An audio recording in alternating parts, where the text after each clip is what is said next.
আপনি কি চিন্তা করতে পারেন যে আপনার বাসায় কোনো কম্পিউটার নেই বা পিসি নাই, আপনি ভাড়া নিয়ে অনলাইনে কম্পিউটার ইউজ করতেছেন।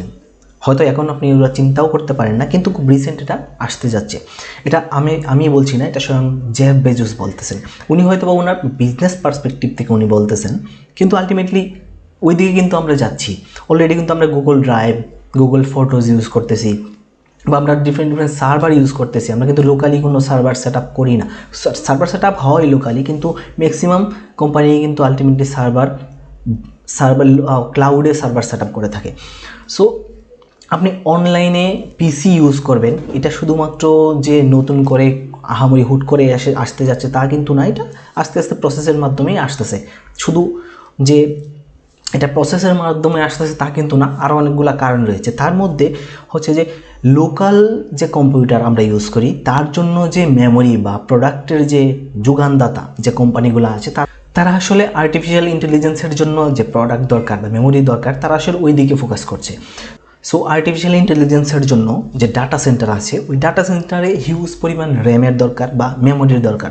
সো ওইখানে ওই দিকে অনেক বেশি ইনভেস্ট হচ্ছে বা ওই দিকে ফোকাস করতেছে, যার কারণে লোকাল মার্কেটে বা লোকাল কম্পিউটার, পার্সোনাল কম্পিউটারে যে মেমোরির দরকার বা র্যাম দরকার, সো ওই দিকে ওনাদের ফোকাস কম, যার কারণে র্যামের সংকট দেখা দিচ্ছে। এবং র্যামের দাম কিন্তু অলরেডি অনেক গুণ বেড়ে গেছে, এবং মেমোরি রিলেটেড সব প্রোডাক্টের দাম বেড়ে গেছে। সো আলটিমেটলি পার্সোনাল কম্পিউটারের দামও আস্তে আস্তে বাড়বে। শুধুমাত্র যে একটা কারণেই হচ্ছে দাম বাড়বে বা বাড়ছে তা কিন্তু না। আমি একটু আগে যে বললাম, আলটিমেটলি আমরা কিন্তু ওই দিকেই আছি।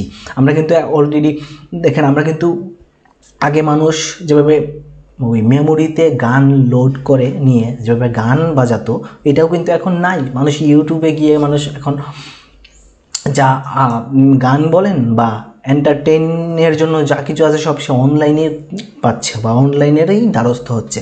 লোকালি কিন্তু মানুষ এখন কোনো কিছু স্টোর করছে না।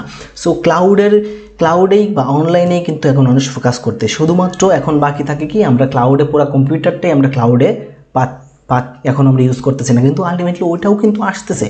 সো এটা শুধুমাত্র দাম বৃদ্ধির জন্য যে হচ্ছে তা কিন্তু না, আলটিমেটলি ফোকাসটা কিন্তু ওই দিকেই যাচ্ছে, এবং বড় বড় জায়ান্ট কোম্পানিগুলো কিন্তু ওই দিকেই মানুষকে আলটিমেটলি নিয়ে যাওয়ার জন্য চিন্তাভাবনা করছে।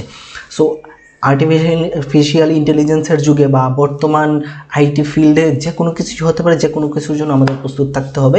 এবং আলটিমেটলি কিন্তু জিনিসপত্রের দামও অনেক বাড়ছে, এবং স্পেশালি আইটি রিলেটেড বা সফটওয়্যার বা হার্ডওয়্যার রিলেটেড, কম্পিউটার রিলেটেড সব প্রোডাক্টের দাম কিন্তু আলটিমেটলি বাড়বে। কারণ কি, আর্টিফিশিয়াল ইন্টেলিজেন্স। আর পাশাপাশি মানুষ, বিজনেসম্যানদের আলটিমেট ফোকাস হচ্ছে যে সব কিছু এই ক্লাউডে নিয়ে যাওয়া বা আর্টিফিশিয়াল ইন্টেলিজেন্সের মধ্যে আপনাকে নির্ভরযোগ্য করে ফেলা, মানে নির্ভর করে ফেলা।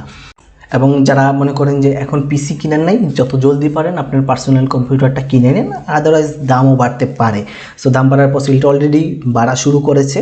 সো এটা কতদিন থাকে বোঝা খুব মুশকিল, কারণ আলটিমেটলি যদি ওনারা ফোকাস করে যে মানুষদের জেনারেল যে পাবলিক, ওই পাবলিককে ওনারা ক্লাউডে যোগ্য করে ফেলবে বা আর্টিফিশিয়াল ইন্টেলিজেন্সের কাছে পুরোপুরি জিম্মি করে ফেলবে বা নির্ভরযোগ্য করে ফেলবে, সেক্ষেত্রে আলটিমেটলি পার্সোনাল কম্পিউটারের দাম বৃদ্ধি হওয়াটা অস্বাভাবিক কোনো কিছু না।